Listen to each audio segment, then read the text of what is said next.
Hi, it's me, and today I'm taking a look at Canon's newest kit lens, the 18 to 55mm f3.5 to 5.6 IS STM. It's still a pretty new lens, so prices for it are all over the place, wherever you can find them. I got mine for £100 or $150 US.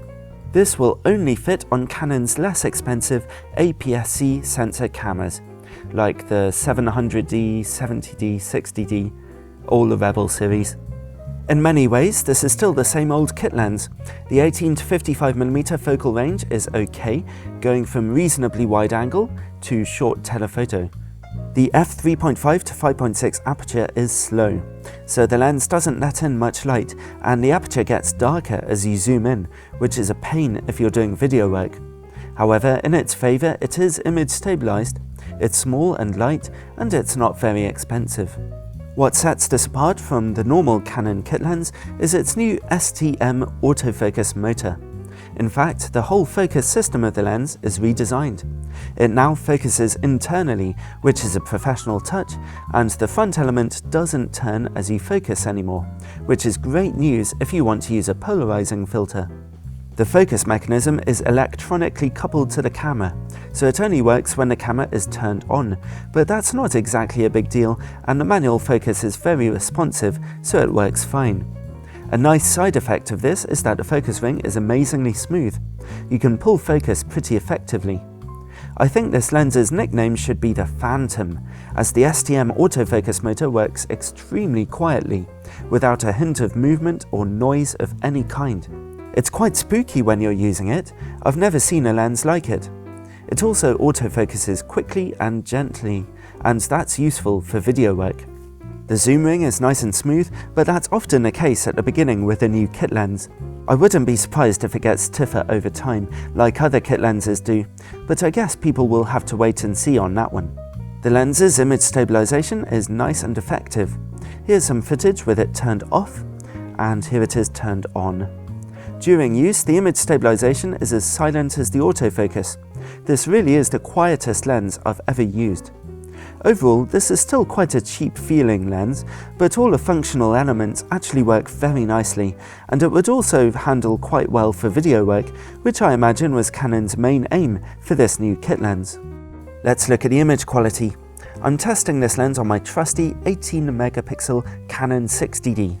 At 18mm with the aperture wide open at f3.5, we see excellent sharpness in the middle of the image, but the colours and contrast are just okay.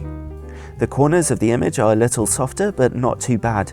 However, you can see some chromatic aberration on contrasting edges. Also, when you can see bright lights, you tend to get purple fringing at 18mm and f3.5. When you stop the lens down to f5.6, the corners become much sharper and brighter and, all round, very good. There's still a lot of chromatic aberration visible though. Stop down to f8 for excellent corners. So at 18mm we see a good performance most of the time and very good stop down, just like with the previous kit lens. Let's zoom in to 28mm. With the maximum aperture now f4, the middle of the image again looks excellent.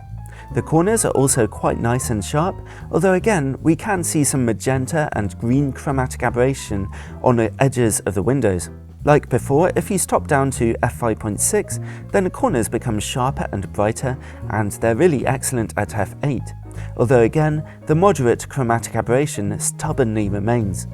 Again, this is about the same performance as the previous kit lens. Finally, let's zoom into 55mm. The maximum aperture is now f5.6, which is pretty slow. The middle of the image is very good, although not quite perfectly sharp, and the edges of the picture are also okay, still with some light chromatic aberration on contrasting edges. Once again, stop the lens down to f8 for much sharper and brighter corners. Now, some people have been wondering if this new STM kit lens has better image quality than the last kit lens. I think they're basically the same. It's generally good enough picture quality when the aperture is open, and you can get very nice, sharp pictures if you stop down to f8. You'll always have to deal with light chromatic aberration, unfortunately. Let's look at distortion levels. At 18mm, you'll have strong barrel distortion to deal with, as you can see in this picture. If you zoom in a bit to 28mm, then you still have noticeable barrel distortion. It's only when you zoom in all the way to 55mm that distortion has completely leveled out. So that's a slightly different distortion characteristic to the previous kit lens, with more barrel distortion but a bit less pincushion as you zoom in. It's an even exchange, but kind of annoying to me because I personally hate barrel distortion. C'est la vie. This lens has a good macro capability. It can focus really closely to your subject, as you can see here. At f5.6, the close-up picture quality is pretty weak, but stop down to f8 and things get much sharper. As you can see in this footage, the lens handles working against bright lights pretty well. There's a bit of flare, but it's not too bad, and the image retains contrast well. It's not easy to get an out-of-focus background with this lens, as the maximum aperture is too slow. When you do though, the quality of the bokeh is nice and smooth, and looks attractive even at wider angles. Overall, Canon's new kit lens is more or less the same optically as it was before.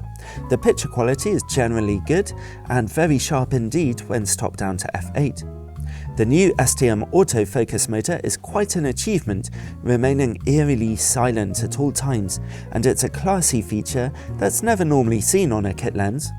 For anyone wanting to do video work with one of Canon's newer digital SLRs, this lens would be a great start, although down the line you'll probably want to upgrade to something which lets in a bit more light.